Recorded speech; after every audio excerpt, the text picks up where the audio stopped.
Thank you for listening to Lone Star Community Radio. This program was broadcasted and recorded live from the LSCR studios in downtown Conroe, Texas. Lone Star Community Radio is supported by listeners like you. Donate and sponsor today. For more information on getting involved with Lone Star Community Radio, contact us at lscrstudios@gmail.com or visit us online at www.irlonestar.com. A continuación, Voces en Acción, el programa comunitario que informa a la comunidad latina. Voces en Acción, la verdad en acción. Voices in Action, the truth in action. Now, con ustedes, Jenny Ibarra.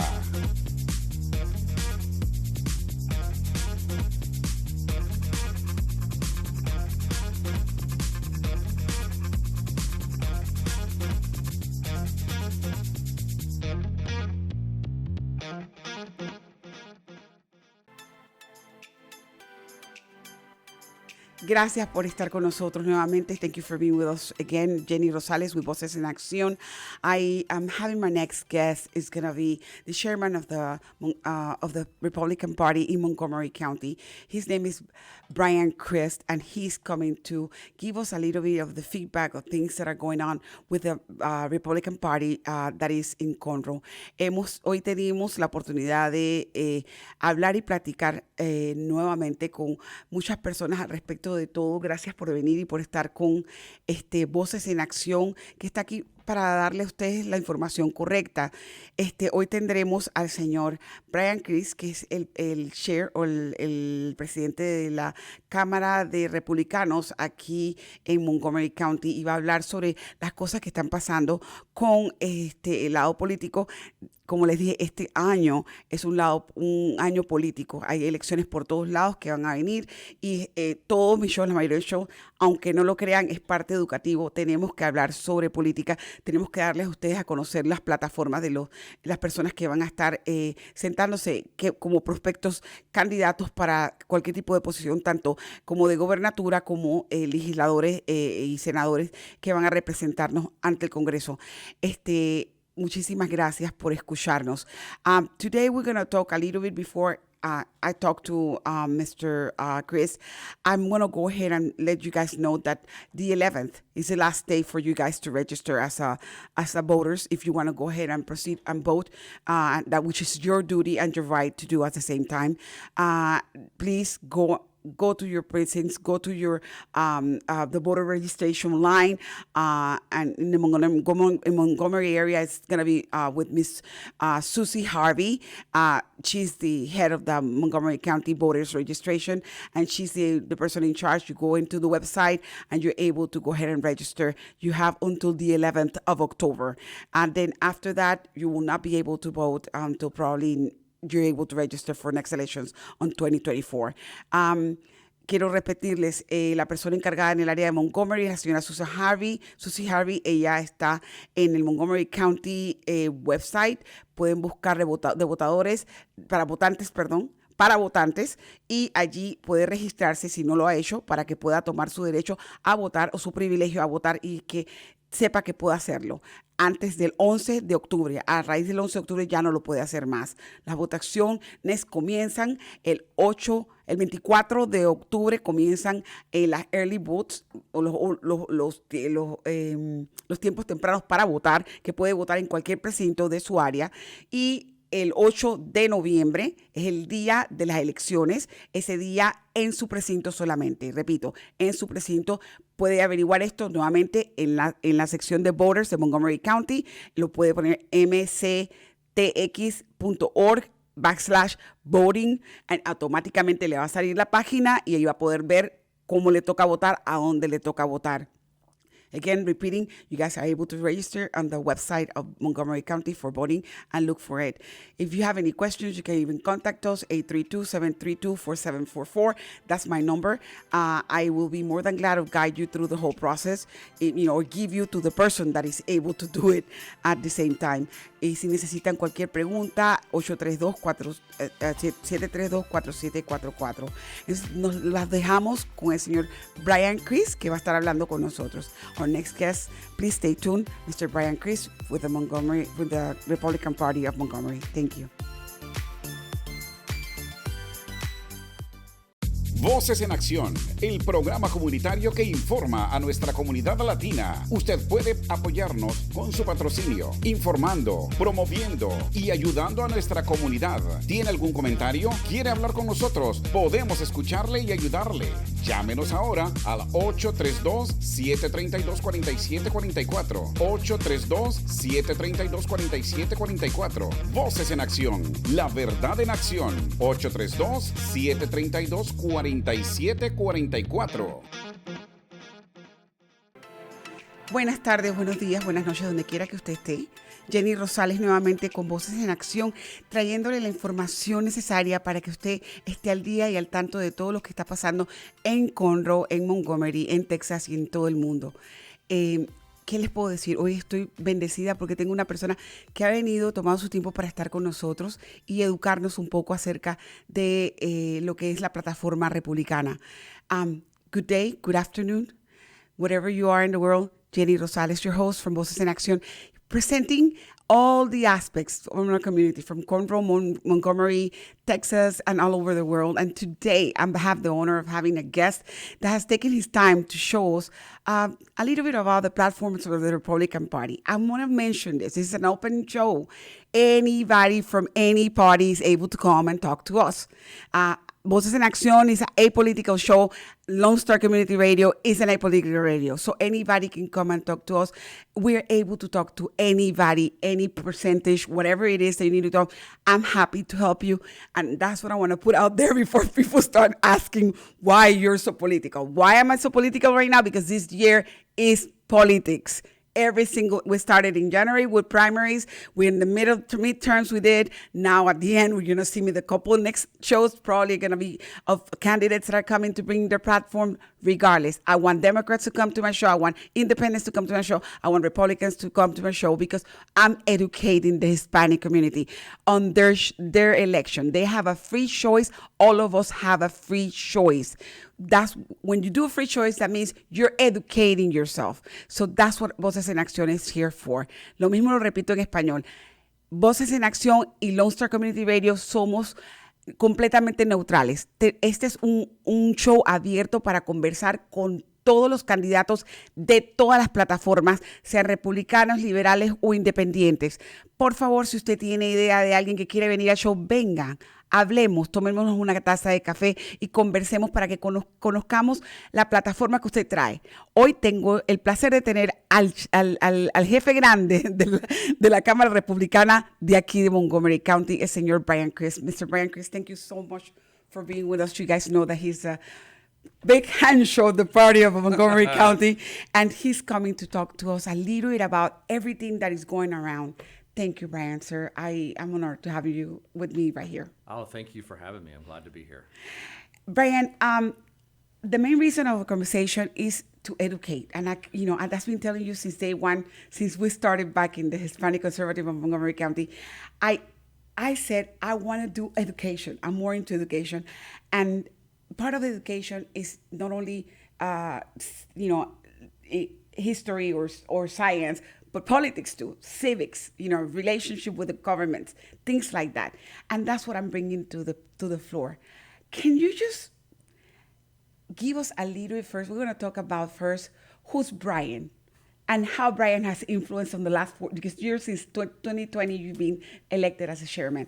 And you've seen the progress, you've seen the growth in the community. So I want to talk about that. First of all, let's start with who's Bryan and the beautiful family. Well, so that's a loaded question, right? So I can talk about all sorts of things. You can get me started on hobbies and all of that. I will tell you that I do wear the hat of chairman of the Republican Party here in Montgomery County. Uh-huh. I do work full time, so I punch a normal 40-hour work week as an IT consultant doing technology, and so in between that. It's everything politics. Okay. Él, además de ser jefe de la Cámara de Republicanos, o sea, el chair de la Cámara de Republicanos de aquí de Montgomery, él tiene un trabajo, él es técnico de computación, o sea, IT, y él trabaja constantemente 8 horas, sus 8 horas diarias, 40 horas más la política que viene con él. And you have a beautiful big family as well. Thank you. Yes, I agree. Él Truly blessed. Dice que está bendecido porque tiene una familia muy grande. La esposa, Miss Chris, hey, and she's probably looking at me. And Miss Christine and Mr. Bryan are working constantly. They have 3 kids, beautiful kids, and that's something that God has blessed you with. Am I right? Absolutely, yeah. Yeah. Okay. What is it that your main focus and the political part is towards the Hispanic community and the things that are going around right now? What is it that you're able to I'm not going to say suggest, but guide us through and help us understand? Because the Hispanic community is afraid of voting, is afraid of involving themselves, is afraid of talking about politics, and you know that. Sure. Yeah, can I tell a couple of stories? Yes, on this? go ahead. Okay. So one of the things, and this I think comes from my IT background, I'm a data-driven guy. I just, what do the numbers say, right? Like at the end of the day, that's one of the most important things. And so when I ran back in 2020, I spent some time, I probably spent 20 hours just diving into what does the political landscape look like, especially when it comes to the Republican Party. And what I found is that there were really 3 demographics that the Republican Party wasn't doing a very good job reaching out to. One of them was youth, and I know you've talked to Mr. Collins, who's doing a phenomenal job there. But the Hispanic community was a huge one that the Republican Party wasn't doing a very good job at reaching out to. And the problem I saw, or the blessing I saw, how you want to look at it, is that the values of the Hispanic community are conservative. And that's where Republicans are strong. We have a very conservative background, often Judeo-Christian background, and it's in perfect harmony with the Hispanic community. Here in Montgomery County, with the last census numbers that came in, I think our demographic for the Hispanic population is right around 25%. Wow. So you think of a county that has roughly 750,000 people, that's a lot of folks here in Montgomery County that maybe aren't even plugged into the political process at all, but yet here we are, Republicans who are strong in these same conservative values, and I felt like it was really important to move the ball forward on that. Yeah. So él dice que él vio de un principio cuando entró acá al área, lo que era la parte, cuando corrió hace 4 años. Esto es una historia que lo está dando para que veamos las estadísticas. Él, como todo el tiempo trabaja con números, y ya lo conozco, trabaja con muchos números todo el tiempo, él vio la necesidad en 2 diferentes aspectos de la Cámara Republicana del área de Montgomery, y era lo siguiente. Una, no se le estaba dando auge a los jóvenes. Y él dice que vio que yo entrevisté al señor Christian Collins, presidente, y sí, está haciendo el señor Christian Collins un trabajo magnífico con los jóvenes. Y la otra parte era que no estaba llegando a la comunidad hispana. Y entonces en eso se ha enfocado en estos momentos, en el cambio que hay que haber en la comunidad hispana. ¿Por qué?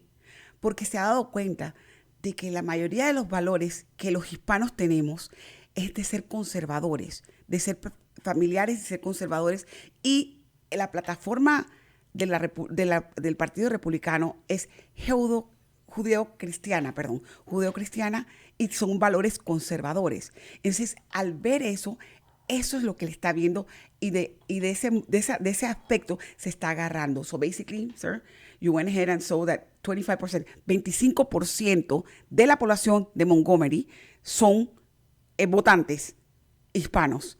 You saw that 25%, and I saw it as 165,000. Well, so that's the census I didn't in have the 2020. numbers back then. Okay, okay. I did know, so I did my research and just kind of, I had to sort of infer like how, I had some numbers, but they were national numbers, they were state level numbers, but I knew that we were missing that group. I didn't know how sizable that group was in Montgomery County, but I remember when I was on the campaign trail, I went to speak to one of the Republican clubs at a restaurant, and after we were kind of wrapping up, a gentleman that was working there that day came up to me and said, "Sir," he said, I couldn't help but overhearing what you were saying about the Hispanic community. The gentleman himself was Hispanic that I was talking to, and he said, you're right on. He's like, our community is conservative, and we're not hearing the message. And so just from that encounter with that gentleman, I knew that there was a real need for us to be doing that work. And so I put it on my kind of top 5 list of things to do, which is to move the ball forward in reaching out to the Hispanic community and basically sharing with them our message. Él dice que lo impactó mucho fue una conversación que tuvo con un joven en un club de que tuvo que ir, donde se le acercó después que terminó de hablar sobre el porcentaje. Dice los porcentajes que él ha agarrado son básicos. Muchos han sido porcentajes estatales o porcentajes por ciudad, pero realmente no ha conseguido el número de porcentajes que hay actualidad. Habló al principio de 25%, estamos hablando de 164,000 alrededor de hispanos en el área de Montgomery, de los cuales un 40% está votando. Entonces, estamos sin haber que los que más que sean, estamos hablando del census del 2020, ¿ok? Esas son las estadísticas que se están tirando afuera, pero no ha llegado a la actualidad donde han venido emigrando un montón de hispanos al área de nosotros. Ahora, él dice que básicamente vio la necesidad en ese momento de que tenía que llegar y poner como parte de la prioridad, como chairman de la Cámara de Representantes Republicanas, el auge de cómo entrar a la comunidad hispana y cómo llegar a hacer que la comunidad hispana tenga una voz. Thank you, sir. Having a voice of the Hispanic community. That was the key, and that's what brought me where I am, basically. But at the same time, I saw you, and when I'm as a voter, okay, I saw you, and I identified myself as a neutral. I am not Republican, I am not Democrat, but I am conservative. Mm-hmm. And that's what happens with most of our community, the Hispanic community. They're coming, and I have to say this to you as a history. We come from socialist countries. Mm-hmm. And in our socialist country, the Republican Party is the one that infiltrates the communism, and the Democrat Party is the one that has the Christian values. So when we come from those countries over here, we're thinking that we need to vote Democrat, and guess what happens? We kind of like lose it. We're like, what's going on? We don't know. So that's why I'm here to educate our community, and it's everything. So part of this is learning the platform. Mm-hmm. How do they are able to get a hold of your platform? No, I'm talking about the platform of the Republican Party. They have to go to the website and read it, or they're able. Do you have pamphlets or things like that, or if there's anything in Spanish that they can grab and talk and listen? Yeah. So we do have material.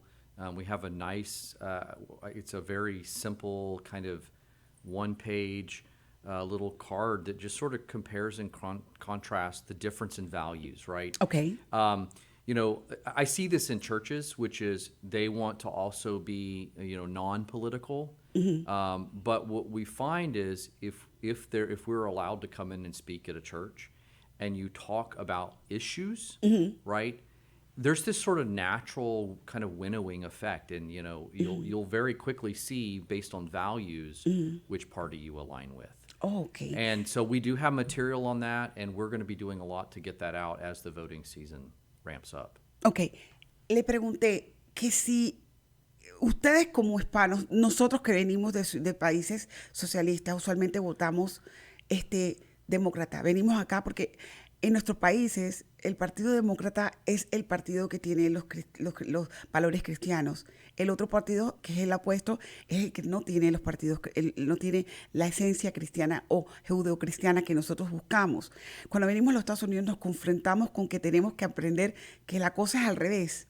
Entonces, si no nos educamos, nos quedamos con la boca abierta, o sea, no sabemos, no leemos, no estudiamos, no nos informamos. Le pregunto que si tienen panfletos, si tienen educación. Dice que sí, y hay una hoja prácticamente pequeña donde le explica qué es lo que tiene cada partido, cómo son los diferentes, la plataforma de cada partido, y usted la puede estudiar y la puede buscar. Dice que ahorita que vienen las próximas elecciones, van a estar pasando en todos los precintos, en todo Texas, van a estar pasando esos panfletos para que la gente lea y se eduque. Como siempre he dicho, el que se educa y lee puede llegar a entender lo que está pasando en nuestra área, en nuestras vidas, y tomar mejores decisiones.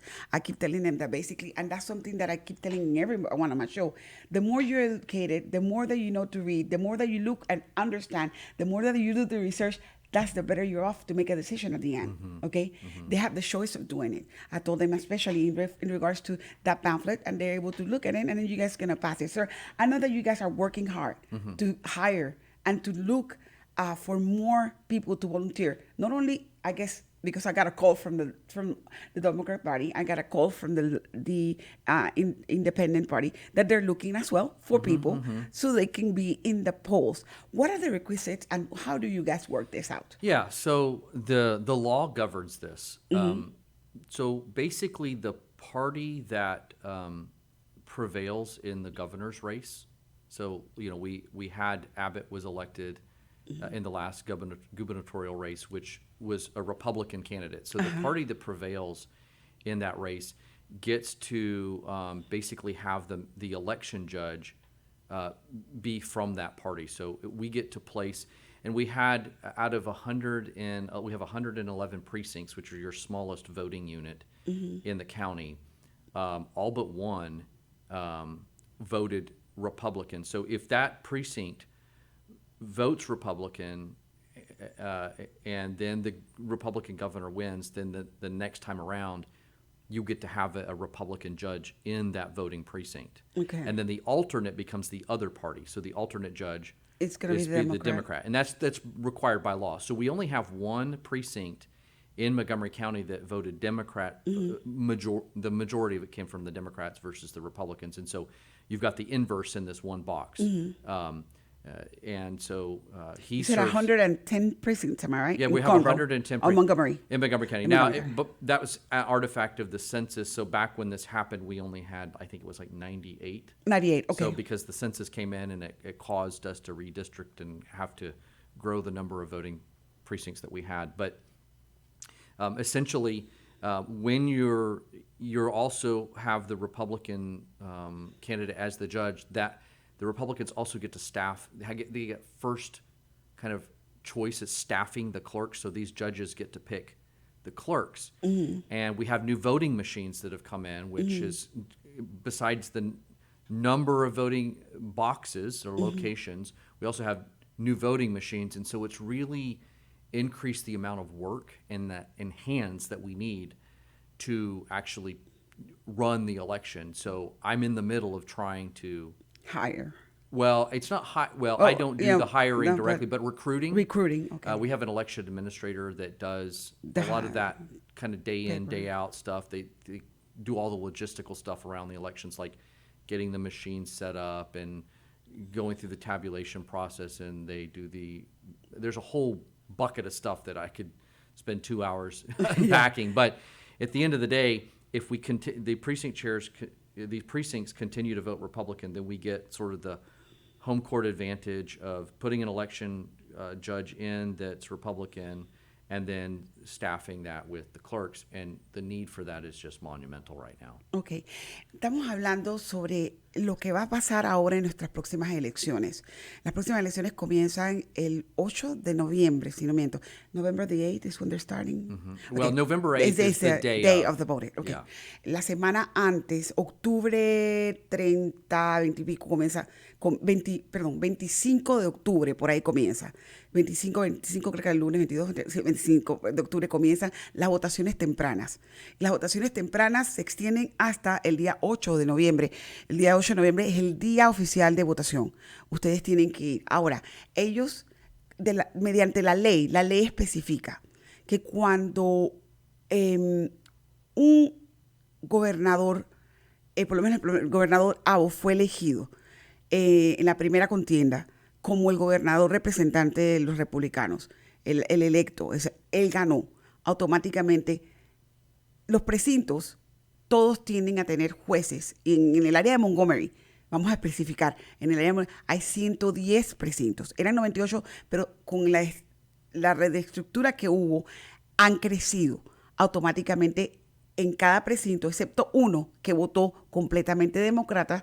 Ese precinto va a tener un juez elegido demócrata y el alterno va a ser republicano. Los otros precintos van a tener todos los jueces cabecera son republicanos y el alternador va a ser demócrata, que va a estar en lo que es el precinto, ayudando a trabajar las votaciones. Las votaciones de este año en nuestra área y en el área de Texas son con maquinaria nueva. Todas las maquinarias nuevas han sido instaladas, supervisadas y van a comenzar a trabajar. Las maquinarias anteriores han sido eliminadas y quitadas.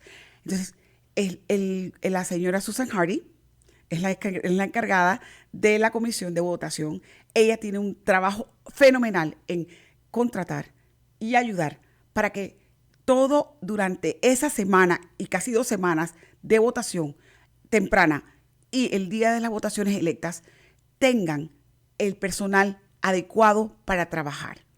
Si usted desea trabajar, el señor Bryan está tratando de ayudar a los jueces a conseguir gente que quiera trabajar durante el voluntariado, su tiempo, las horas del tiempo temprano o el día de las elecciones, que es el día 8 de noviembre. Se necesita un armamento de gente. No solamente los republicanos están buscando gente, los demócratas están buscando gente, los independientes están buscando gente para sus precintos, para sus contiendas. Por favor, si usted desea trabajar como ciudadano americano, que usted es, tiene el deber y el derecho de votar. No le digan, que no le cuenten, usted infórmese, vaya y ayude, porque necesitamos que todo salga limpio y que las elecciones sean normalmente y sean que usted pueda elegir. Recuérdese, como siempre digo, si usted no votó, no se queje. I keep telling them all the time. If you don't vote, do not complain. Mm-hmm. As a U.S. citizen, it is our right. Yes. But it's our privileges as well. It's because also voting is a privilege. There's It people is. that die for a right to vote, especially women. Yeah. Okay, so we have to think about that, sir. What is it that you could say to the Hispanic community? So can I make it a little Go ahead, biblical? go ahead. Would you be okay with that? Yeah, go ahead. All Make it right. difficult. So do you remember what Jesus said when he stood before Pilate? Yes. What did do you remember what was the response that Jesus said to Pilate? Because Pilate said to him, "Do you not know that I have authority, to put you to death?" Basically. Exactly. And what did Jesus say back to him? If it didn't came from my Father. Yeah, he says, "You have no authority other than that which has been given to you by the Father." Exactly. Right? So in that statement, Jesus is making this really powerful claim that government doesn't exist outside of his will. Even when a government, if you look biblically, does these horrible things, it's often to punish a wicked nation, right? So God will raise up a nation against another nation that he's condemned, right? And then if you look at, I think it's Romans 13 or Romans 14, the Apostle Paul basically says the same thing, which is that government exists at the will of the Father. Exactly. Okay, so I think we all can understand that. Mm-hmm. Here's the really interesting part. Unlike in biblical times where you had monarchs and you had these queens dictators, and kings, queens, all that, exactly. we have an interesting dynamic in that we all have a small piece of the government invested in us. It's we the people, right? It's a very different dynamic. So in some small way, God has invested in us, government. He has given that right to us, right? And then, of course, if you're familiar with the parables of the stewardship, yeah, we eventually we're held accountable, right? God's going to say, Exactly. "Hey, what did you do with the time, talent, and treasures That I gave you. And I think that in this thing called America, we've been given the right to vote, the right to choose who our servant leaders are. And if we squander that, what does that say about our respect for what God has given us to participate in? So I would say, do the right thing. Show up and participate in the process, because God has given you a unique opportunity that many other nations before us have not had. Él ahorita me ha dado una clase de teología increíble. You gave me a theology class, incredible. Básicamente habla sobre el deber de nosotros, y si somos cristianos, de ver el punto de vista de lo que la Biblia habla. La Biblia habla sobre, comenzó con la parábola, en la parte donde Jesús se para enfrente de Poncio Pilato, Poncio Pilato él le dice, Jesús, tú sabes, yo tengo el derecho o yo te puedo mandar a matar si tú no me hablas. ¿Y qué es lo que le contesta Jesús a él? El derecho que tú tienes te lo da mi Padre, básicamente. O sea, viene de arriba. Entonces, automáticamente se va a la carta de Pablo también. En la carta de Pablo donde dice que es el derecho dado, el gobierno impuesto ha sido dado por el que está arriba, no por nosotros, ¿ok? Por más que ustedes se quiera dividir del estado de la política, no se puede dividir por el solo sentido de que los gobernantes elegidos han sido elegidos por la mano poderosa de arriba. Y eso es lo que tenemos que guiarnos. Ahora, el señor Bryan Christ dice claramente, usted como ciudadano y como creyente cristiano o su fe, usted tiene el deber de responder a que está arriba. Y si usted no elige correctamente a los gobernantes, porque usted no va a votar o no ejerce su derecho a voto, automáticamente, ¿qué se puede esperar? Sí, básicamente, el señor Christ dice, hay que ir y ejercer el derecho de voto como responsables ciudadanos conscientes de que tenemos una persona que está arriba, que es el que decide sobre las elecciones. Porque por más que uno quiera, él es el que decide sobre las personas que ponemos arriba. Thank you, sir. The other thing I was going to tell you, and I'm very aware of the whole issues that our transition that our party is going through, because some people are conservative at heart, some people are not as conservative. We're having a mixture within the party, and there's pulling and pushing or whatever. And I was like, oh my God, this is going on. Sir, do you foresee a complete union of the Republican Party at the end of the road? Because basically, right now, I'm going to be honest with you, and I know I put you in a bind. I don't want to put you in a bind. But I'm trying as a regular citizen of the United States, and my community needs to know our party is fluctuating, is going through ups and downs, and there's this party of bunch of Republicans on one side and bunch of Republicans on the other one, and there's neutral Republicans, and we're not, we don't. Are we gonna? Is that gonna end up at some time? Is that are we gonna diversify to a new party, or what do you see? What do you foresee as a so I'll chairman? give you so I don't have a crystal ball. I Exactly. can't see the future. I'll tell you what I observe. If you take the factions, we'll just call them that. If you'll take the factions and you simply stick to issues, right? What do you believe about our Second Amendment right? What do you believe about life? What do you believe about limited government, right? And you lay all these things, and we actually call them the principles of the Republican Party. Exactly. So we have this platform, and at the top of them is a set of principles. There's about 10 or 12, and they really kind of codify what the Republican Party believes in. If I sat that in front of what I would call both factions, they would agree.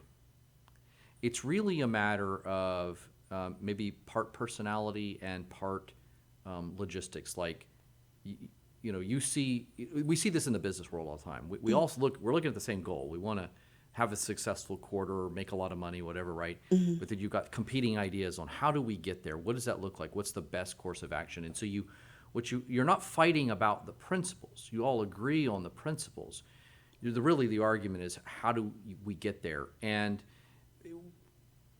so again, I don't have a crystal ball, but what I'm looking at is what you have in Harris County, which is they've gone through these, what I call them, I think they're growing pains, right? As the county gets larger, you have a greater dynamic, and Harris County has 8 of these competing factions. Exactly. Yeah, they had to go through it, and there was some kind of turmoil in the middle, and it did end up costing the county in terms of the Republican representation. You've got a lot of Democrats that are elected in there, and I think it was an artifact of that. I won't say it's the sole contributor, but it was certainly an artifact of that. And I think Montgomery County, we're going through those growing pains. I can't tell you how it's going to shake out. I'm always looking for a way that we can bring folks And together. unifying. Yeah, but it really is. It's tough. I mean, you know how people can be. They're passionate about, again, go back to the business illustration. You think the best way to get from A to Z is this way, and if you're really, really passionate about it, you're going to fight over it. Exactly. And so that's quite a bit of what's going on. So. Ok, yo le pregunté al señor Chris lo siguiente, que cómo él veía el futuro del Partido Republicano, porque en nuestras áreas, sobre todo en el área de Harris County, todo lo que es el área del sur, hay una división completa. Se están unos que son más conservadores, otros que son menos conservadores, unos que son liberales. O sea, hay una completa desunión. Y él me dice claramente que todos los principios establecidos de lo que es el Partido Republicano, sobre todo si usted se pone a leer sobre la segunda enmienda de los Estados Unidos, se pone a leer sobre el derecho a la vida, etcétera, etcétera, todo, usted se sienta con cada uno de los republicanos y todos le van a decir que ellos creen en esos principios. Ahora, cuando se trata de llegar a un esquema o a un tipo de esquema de algún punto de vista, de pasar del punto A a la B, muchos tienen diferentes ideas. Y el problema no es que no crean en el partido, sino es que tienen diferentes ideas. Y cuando uno viene con una pasión, uno dice, no, vamos de la A a la B mediante más dinero, o la otra te dice, no necesitamos dinero, necesitamos ahorrar. Entonces hay fricciones. Y eso se encuentra en todos los partidos. En el área del área de Harris County, en las últimas elecciones, se vio que hubo una afluente más demócrata, porque hubo un montón de problemas en el Partido Republicano. En el área de Montgomery, no. Nosotros tenemos una unión un poquito más fuerte y hemos dado cuenta que ha excedido el votante republicano en esta área. Entonces, él no puede poner una bola mágica y decir, yo veo esto, pero lo que está viendo es que sí, se está trabajando para una unificación del Partido Republicano, para que estemos todos en la misma página y se pueda trabajar y empeñarse y crear un mejor futuro. Sir, making America great. What is that for you? It's returning to the founding principles. I tend to be within the spectrum of Republican, and I'm just speaking for myself here, within the spectrum of Republicanism, there is, over on one side, there's almost kind of a libertarian element.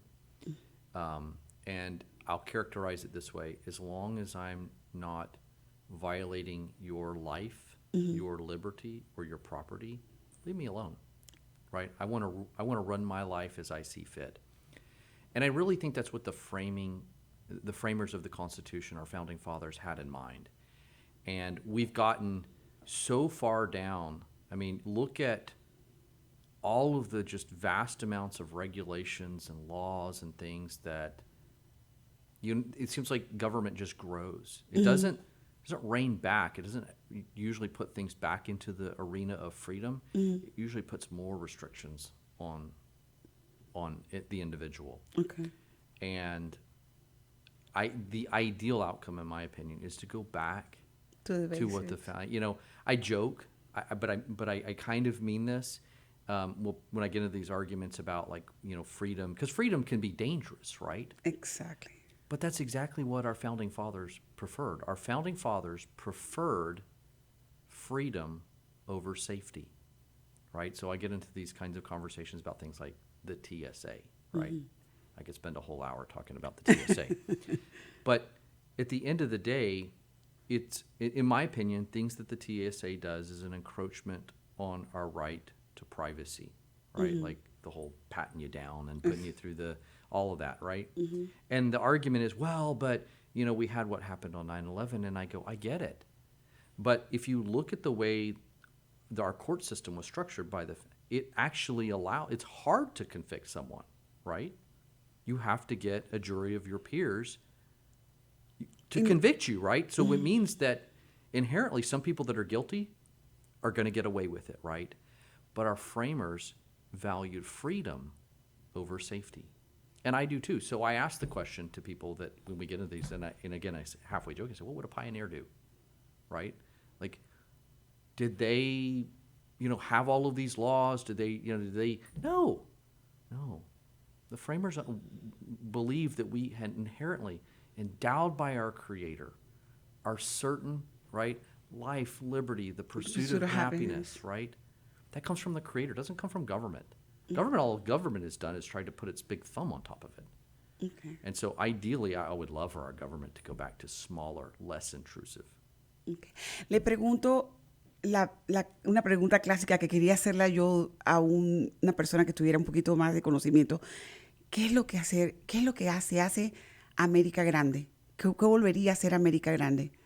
Y me contesta, volver a los principios establecidos en la Constitución de 1776, que es la original de los Estados Unidos. Él especifica que cuando nuestros fundadores escribieron esa específica Constitución, hablaban sobre el derecho a la libertad más que a la seguridad.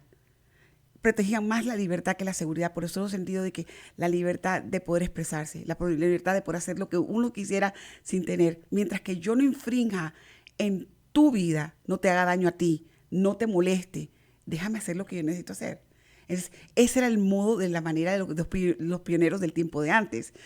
Eso fue impuesto en la Constitución. Entonces, ahorita lo que está pasando es que el gobierno está poniéndonos el dedo. Dice, el dedo se está poniendo el gobierno en todas estas diferentes leyes. Un montón de leyes que no vienen a cabida, que no se necesitan, porque realmente no las estamos utilizando muchas veces o se malinterpretan y se utilizan mal. También habla sobre el Departamento de Transportación, el TSA, lo pone como ejemplo. Después de 9/11 comenzaron las restricciones y cada vez que usted va a un aeropuerto lo tocan por todos lados y le averiguan todo y de todos modos el que hace mal va a seguir libre.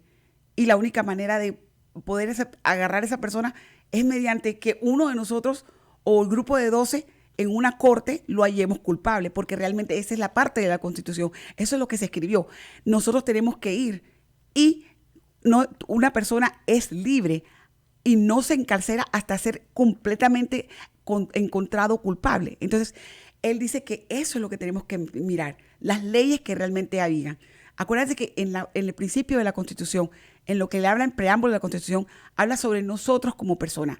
Nosotros como personas, nuestro derecho a vivir felices, nuestro derecho a elegir nuestra religión, nuestro derecho a poder ejercer nuestra vida. Eso está en el preámbulo de la Constitución, en la entrada, we the people. Y eso es lo que tenemos que entender, por qué lo escribió nuestros padres de esa manera. Y por eso que dice que ir y volver a estudiar eso, implementar eso, haría América un poco mejor. Mr. Chris, I know that you're busy, and thank you for coming.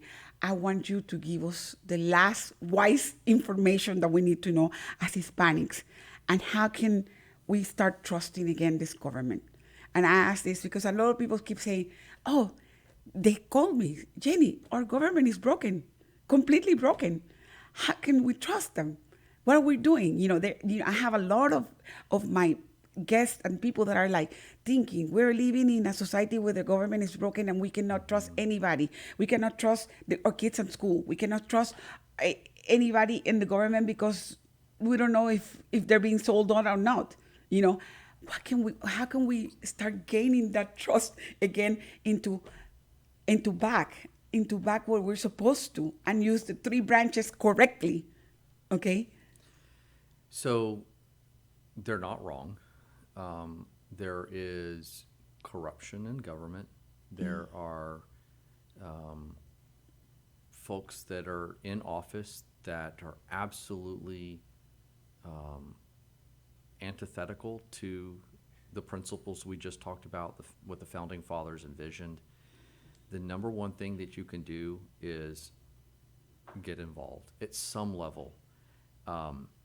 You said it earlier, like if you don't participate, then why do you think you have a right to complain?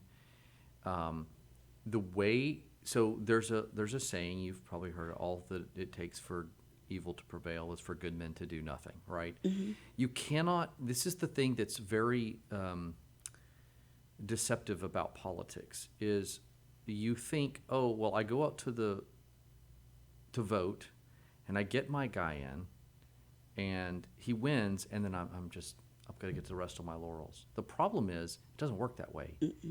We have to consistently apply pressure, and we do that through the political process, which means we can't just get one person elected and go, okay, we're done for the day. No. You need to be making sure that every position, at every level of your government, those elected officials are people that represent your values. We have something going on in Montgomery County right now, which is we largely vote Republican, but we have these things called nonpartisan races. There's no such thing as a nonpartisan race. It's make-believe. Everybody comes to the table with a set of values. Exactly. And, a Democrat thinks differently about dollars than a Republican does. They just do. I don't know I'm painting a broad brush. I know there are some, fiscally conservative Democrats out there, but by and large, they think different, okay? And so if I'm looking at a taxing entity like a MUD district or an ESD or a school board, even, right? All those have power over the purse, right? They're a taxing entity. Schools also have, who cares, how someone thinks about something, like in a mud race, like, does it matter if they're pro-life or not? Probably not, because there was a constable who used to say, he used to get asked, how do I feel abortion? He says, I've never performed even one in my office, right? And his point was, it didn't really matter for that office, but when you start looking at school board, it does matter, right? Because that curriculum, the most vulnerable in our community, what gets presented to them, how are they treated, there's this whole woke culture thing going on right now. And you've got to have people that are willing to be in those positions, stand in the gap, and say, no, our children deserve better.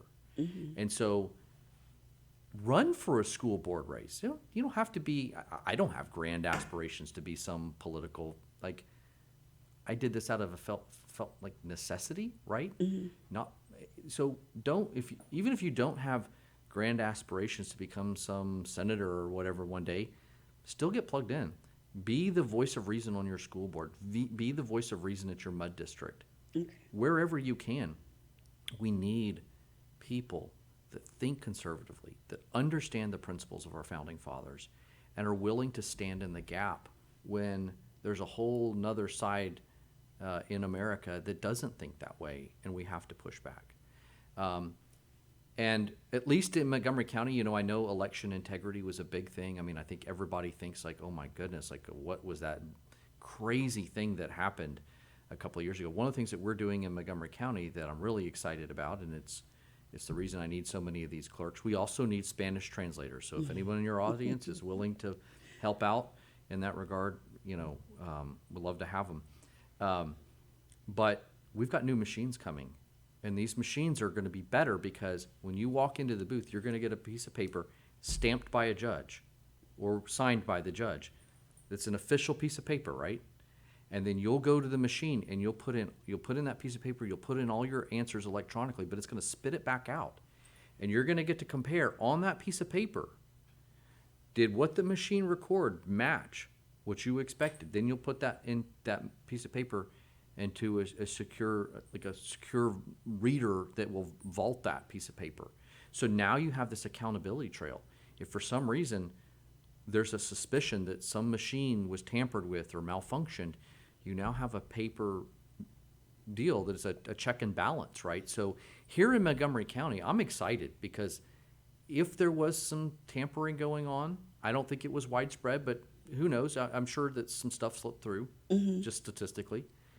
It's going to be harder, right? And so I'm excited about that. So for people that were kind of like disenfranchised in the last one and said, well, does my vote really matter? In Montgomery County, we're working really hard to make sure it does. So I'll leave you with that. Está dándonos un poquito de todo y nos habla sobre lo que va a ser el procedimiento aquí en Montgomery County. Es como les dije anteriormente, Montgomery County tiene nuevas maquinarias. La maquinaria va a hacer lo que se llama un check and balance. Básicamente usted va a entrar, el juez le va a dar un papel, el papel usted va a meterlo en la máquina, usted va a seleccionar, se imprime el papel, lo vuelve a tirar, usted puede comparar lo que usted tiene en su mano con lo que usted votó y usted va a caminar y va a depositar su voto. completamente diferente a como estábamos anteriormente, con las máquinas que veían que se circulaba o que se elegía. Ya no va a haber.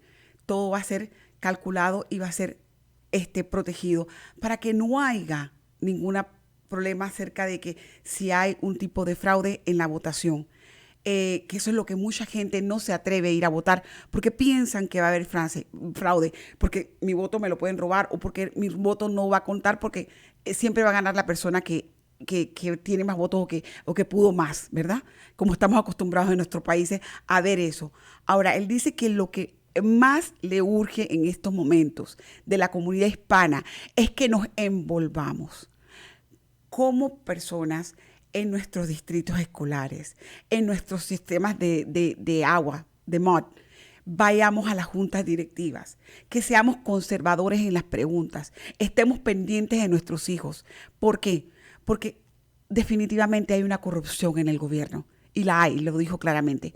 Pero dice claramente también que la manera de prevenir que esto sea más grande es cuando hay personas conservadoras como usted que me está escuchando o yo, o cualquiera que usted considere que sea conservador en su área, que pueda llegar y que quiera voluntariarse y que quiera dar su tiempo para poder entonces automáticamente decir que no, pararse y decir, ¿sabes qué? Esto no es normal, esto está mal, y automáticamente hacer trabajar a nuestro gobierno.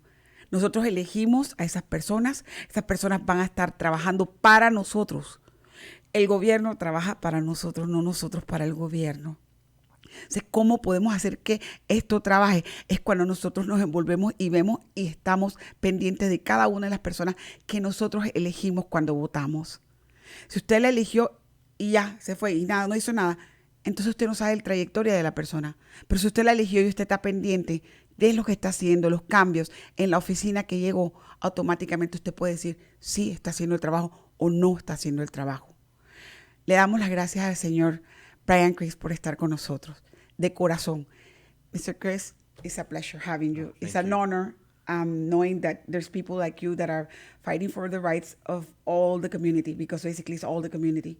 And that, we have the certainty that things are going to run smoothly this election coming up next. Necesitan traductores, por favor comuníquese. En mi webpage lo voy a poner claramente, está el nombre de él, sus contactos. Se pueden meter en el webpage Montgomery County Republican Party.org, automáticamente le sale y ahí automáticamente pueden contactarse, para registrarse nuevos ciudadanos americanos que se acaban de juramentar. Se están juramentando todos los sábados a ciudadanos americanos. Por favor, regístrense para votar. I'm telling them basically every weekend I have swear-ins. Like there's a bunch of swear-ins of United States citizens, new United States citizens. It's been going on since I think the middle of July. Every Saturday they're swearing in new citizens. Please to register to vote. And that's the main thing we need. And please, if you're willing to give your time to this country, like our founding fathers did, like our predecessors did, like your family did, like my family did. Remember all these people that are in the Army, in the Navy, in the Navy SEALs, everybody that had given their lives, they did it because of this great America. Go ahead and keep America great completely, no matter who you are, what religion, what background, what denomination, it doesn't matter.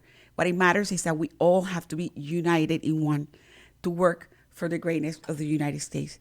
Thank you very much for being with us again. Thank you for giving us your time. It's a pleasure, like I said, having Mr. Chris with us.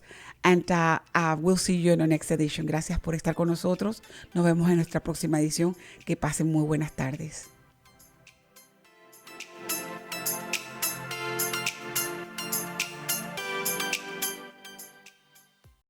Esto fue Voces en Acción, el programa comunitario que informa a nuestra comunidad latina. Voces en Acción, la verdad en acción. Voices in Action, the truth in action. Hasta nuestra próxima edición.